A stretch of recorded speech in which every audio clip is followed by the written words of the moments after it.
سورہ بقرہ آیت نمبر 125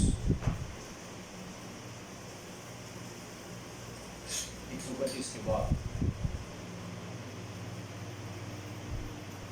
نحمده ونصلي على رسول الكريم اما بعد فاعوذ بالله من الشيطان الرجيم بسم الله الرحمن الرحيم وإذ جعلنا البيت مثابة للناس وأمنا واتخذوا من مقام إبراهيم مصلى وعهدنا إلى إبراهيم وإسماعيل أن طهرا بيتي للطائفين والعاكفين والركع السجود. مستقل واقعہ بیان ہو رہا ہے یہاں سے. یہ ہم نے کل پڑھا تھا اور اس سے پہلے ابراہیم علیہ السلام کی ابتلا کا ذکر تھا. وَإِذِ ابْتَلَىٰ إِبْرَاهِيمَ رَبُّهُ بِكَلِمَاتٍ آزمایا ابراہیم کو اللہ نے چند احکام سے. تو ابراہیم علیہ السلام اس میں پورے اترے، کامیاب ہو گئے. تو اللہ نے فرمایا میں تجھے پیشوا بنانے والا ہوں لوگوں کے لیے. ابراہیم علیہ السلام نے پھر اس اعزاز کے جواب میں فرمایا اللہ میری اولاد کو بھی. تو اللہ نے فرمایا لا ینال عہد الظالمین، میرا یہ کنٹریکٹ، یہ عہد جو ہے ظالموں کے لیے نہیں ہے. اس میں اشارہ تھا دیکھو عہد الظالمین. مقصد یہ تھا کہ تیری اولاد میں ظالم بھی ہوں گے اور صالح بھی ہوں گے. تیری اولاد میں جو صالحین ہوں گے، نیکوکار ہوں گے، اس عہد کا تعلق ان لوگوں کے ساتھ ہے، ظالموں کے ساتھ نہیں. تو یہاں پر لا ینال عہد الظالمین، تو دوسرا حصہ کیا آتا ہے؟ ینال عہد الصالحین. صالحین کے ساتھ یہ وعدہ ہے، اس کو چھوڑ دیا. آپ سے میں نے بار بار کہا ہے قرآن عقل والوں کے لیے آیا ہے. جب ظالموں کے ساتھ یہ وعدہ نہیں ہے، جو ظالم نہیں ہوں گے، صالح ہوں گے، اللہ کا یہ وعدہ ان کے ساتھ ہوگا.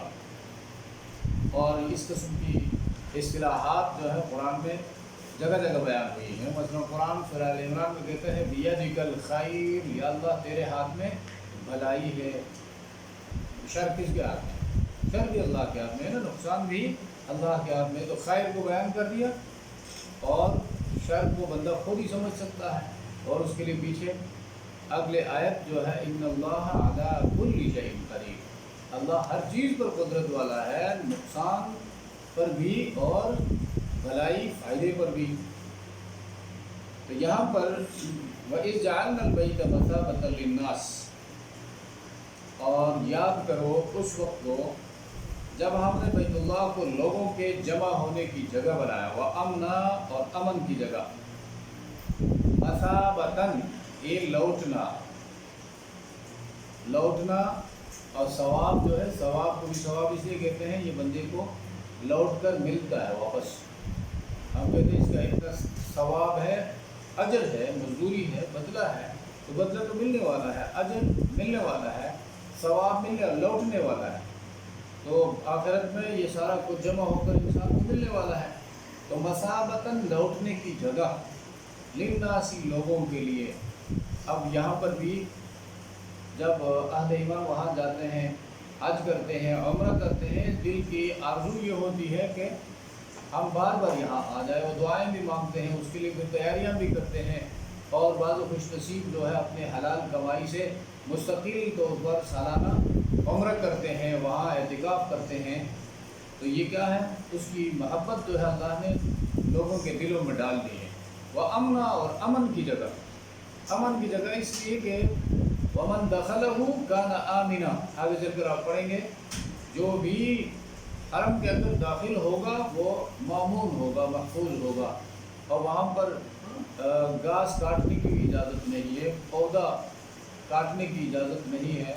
اور بندہ جب احرام میں ہوتا ہے تو پھر احرام کی حالت میں یعنی بدن کے جانوروں کو بھی مارنے کی اجازت نہیں ہے.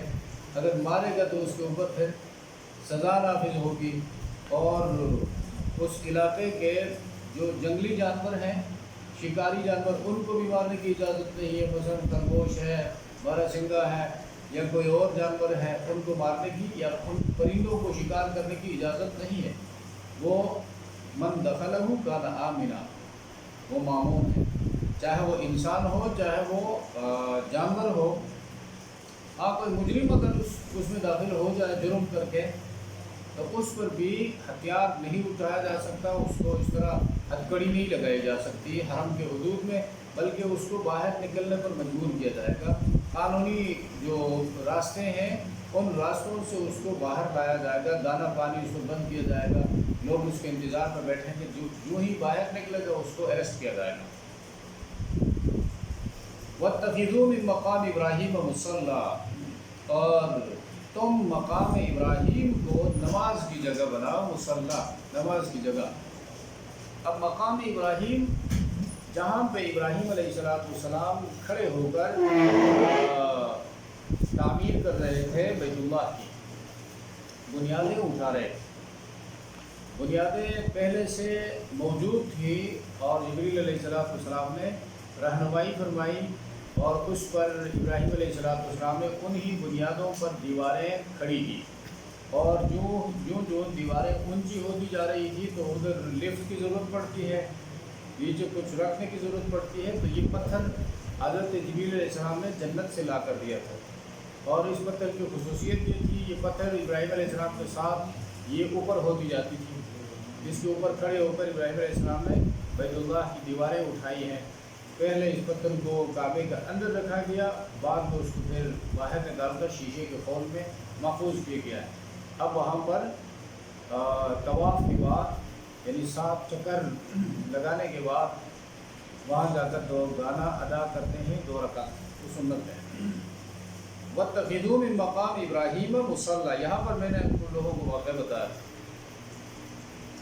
حضرت عمر رضی اللہ تعالیٰ عنہ جب مسلمان ہو گئے، اس سے پہلے اہل ایمان وہ اکا دکا تھے، یعنی گنتی کے لوگ تھے، باہر نکل کر کعبے میں کھلم کھلا عبادت نہیں کر سکتے تھے۔ حضرت عمر جب مسلمان ہو گئے تو انہوں نے اعلان کیا کہ بھئی جو مجھے کعبے میں نماز پڑھنے سے روک دے، جو اپنی بیویوں کو بیوہ بنانا چاہتا ہو مجھے روک دے، جو اپنی اولاد کو یتیم بنانا چاہتا ہو وہ مجھے کعبے میں عبادت سے روک دے۔ تو اس کی شخصیت ایسی تھی، بہادری، تو کوئی جو ہے اس بات کی ہمت نہیں کر سکتا تھا کہ اس کے ساتھ الجھ پڑے، اس کی راہ میں رکاوٹ بنے۔ تو ایک دن نبی کریم صلی اللہ علیہ وسلم کے ساتھ یہ کعبے کے اندر چل رہے تھے، اور نبی علیہ السلام اس کو تعارف کرا رہے تھے کہ یہ حجر اسود ہے اور یہ ملتزم ہے، یہ رکن یمانی ہے وغیرہ، اور یہاں پہنچ کر نبی علیہ السلام نے فرمایا یہ مقام ابراہیم ہے، اس پہ کھڑے ہو کر میرے دادا ابراہیم علیہ السلام نے کعبے کی دیواریں بلند کی ہے۔ تو حضرت عمر رضی اللہ تعالیٰ نے فرمایا اللہ کے رسول پھر تو آپ امام بن جائیے اور میں مقتدی بنتا ہوں، یہاں پر 2 رکعت نماز پڑھتے ہیں۔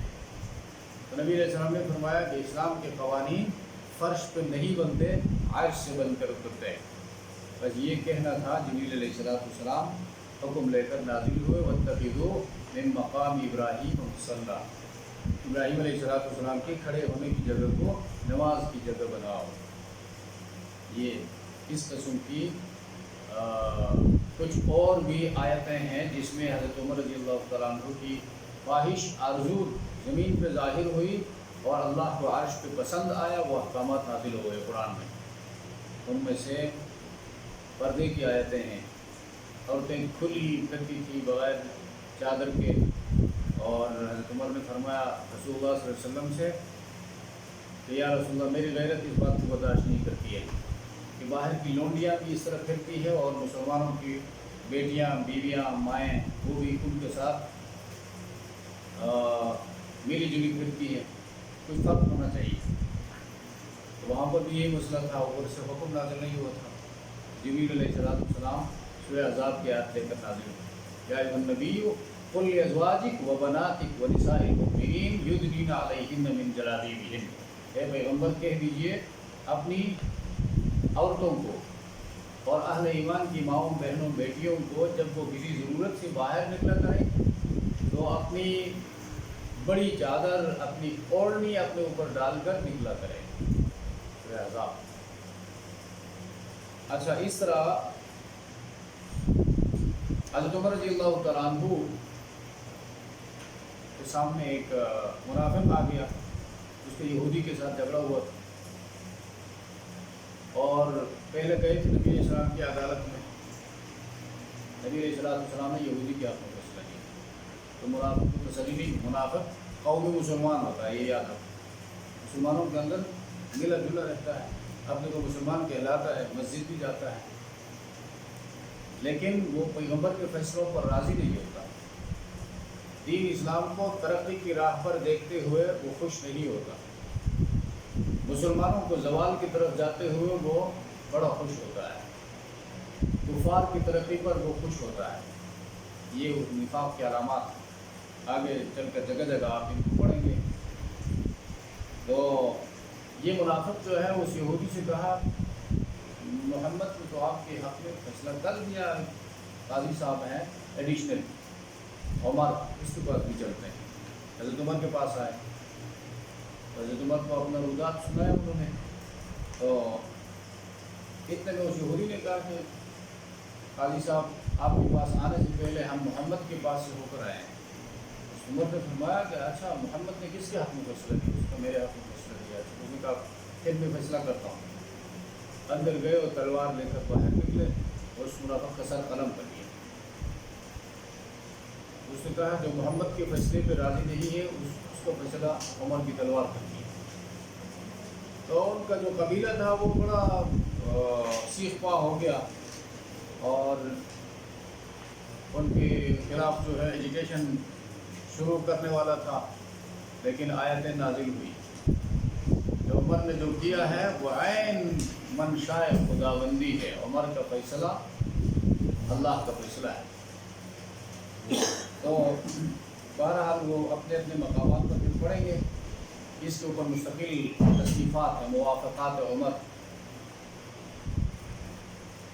اس لیے نبی کریم صلی اللہ علیہ وسلم نے حدیث میں فرمایا لو کان بعدی نبی لکان عمر، اگر میرے بعد نبوت کا سلسلہ جاری رہتا تو عمر کے اندر وہ صفات موجود تھی کہ عمر اللہ کا پیغمبر ہوتا، لیکن میں آخری پیغمبر ہوں اور میرے بعد نبوت ختم ہو۔ اچھا، اب واتخذوا من مقام ابراہیم مصلی وعہدنا الی ابراہیم و اسماعیل، اور عہدنا اور قول و قرار کیا ہم نے ابراہیم اور اسماعیل سے، ان طہرا، ان اس بات کا، طہرا طہرا تلاوت کرتے ہوئے اس الف کا خیال رکھو گے، طہرا، اگر صرف طاہر پڑھا تو ایک بندے کے لیے آئے گا، طہرا دو بندوں کے لیے، کہ تم دونوں پاک رکھو بیت کیا میرے گھر کو، بیت اللہ کو، کعبۃ اللہ، بیت اللہ، ہر مسجد بیت اللہ ہے، اس کی تعمیر انہوں نے کی تھی، اور یہ دنیا کی جتنی مسجدیں ہیں یہ سب بیت اللہ کی بہنیں ہیں۔ جو حکم بیت اللہ کا ہے وہ حکم صفائی کے حوالے سے، احترام کے حوالے سے وہ ہر مسجد کا ہے۔ اب طاہرہ بیتیا، اور یہاں پر یہ بھی سمجھنا چاہیے یہ حکم کس کو دیا جا رہا ہے؟ ابراہیم کو دیا جا رہا ہے، جو ابو الانبیاء ہے، انبیاء کا باپ ہے، اس کی کئی ہزار انبیاء اس کے اولاد میں اللہ نے دنیا میں بھیجا ہے۔ تو مسجدوں کو آباد کرنا، مسجد بنانا نبیوں کا کام ہے اور ایمان کی علامت ہے۔ طاہرہ تم دونوں پاک رکھو، یعنی بنانے کے بعد اس کو پاک رکھو، باطنی گندگیوں سے بھی، ظاہری گندگیوں سے بھی۔ باطنی گندگی، مسجد میں توحید کے خلاف بات نہ ہو، دین کے خلاف بات نہ ہو، گندی باتیں نہ ہوں۔